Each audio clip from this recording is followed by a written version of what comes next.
ভাই জসিমউদ্দিন মারা গেছে সড়ক দুর্ঘটনায়। খবর পাইছি, খবর পাইয়া বাদের চেয়ারম্যান মেম্বার মন্ত্রী সরকারের কাছে আবেদন করছি যে আমার লাস্ট দেশ জলদি জলদি বহন করব। আর আমি সরকারের কাছে যত সাহায্য পাই সম্পূর্ণ ইনশাআল্লাহ সাহায্য করবে। আব্বা জিবাল আহমদ কাতার অ্যাক্সিডেন্টে মারা গেছেন। আমরা ফার্স্ট ভাই বোন, আমরা অনেক টাকা হারিয়েন। আপনারা আমার আব্বা লাগি দোয়া করবা। এই পাঁচটা পরিবার অত্যন্ত লোকে মর্মাহত। আগের লোকিয়া খুব অসুবিধা অসহায়, আর এখন তো লোকে আরো বেশি লোকে অসহায় হয়ে গেছে।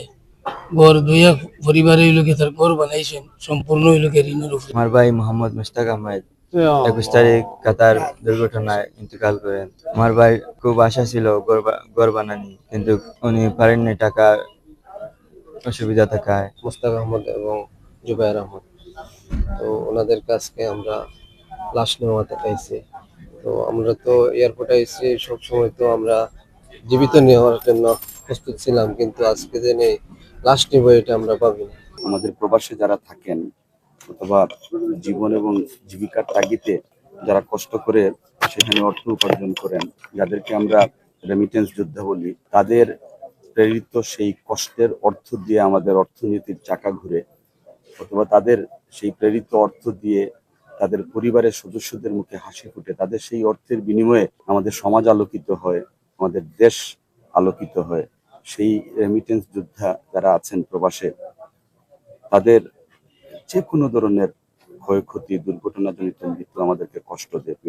সংসদে আমিও উত্থাপন করেছিলাম যে বিদেশে যদি আমাদের কোনো নাগরিক মারা যায়, তাকে সরকারি খরচে যাতে দেশে সসম্মানের সাথে না হয়।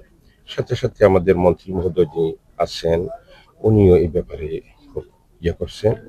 তো ওনাদেরকে সরকারিভাবে কিভাবে সহযোগিতা করে নিয়ে আসা যায় এই ব্যবস্থা করার জন্য উনি তাদেরকে কিভাবে সহযোগিতা করা যায় আমরা পরামর্শের মাধ্যমে চেষ্টা আর তাদের জন্য উদ্যোগ নেওয়ার পরিকল্পনা করতেছে। ইতিপূর্বে সংসদে এই বিষয় নিয়ে আলোচনা হয়েছে, সিদ্ধান্তে আমরা যদিও কোনো আনুষ্ঠানিকভাবে পৌঁছানো যায় নাই, তারপরে এই ফিকির সবার মাথার মধ্যে আছে।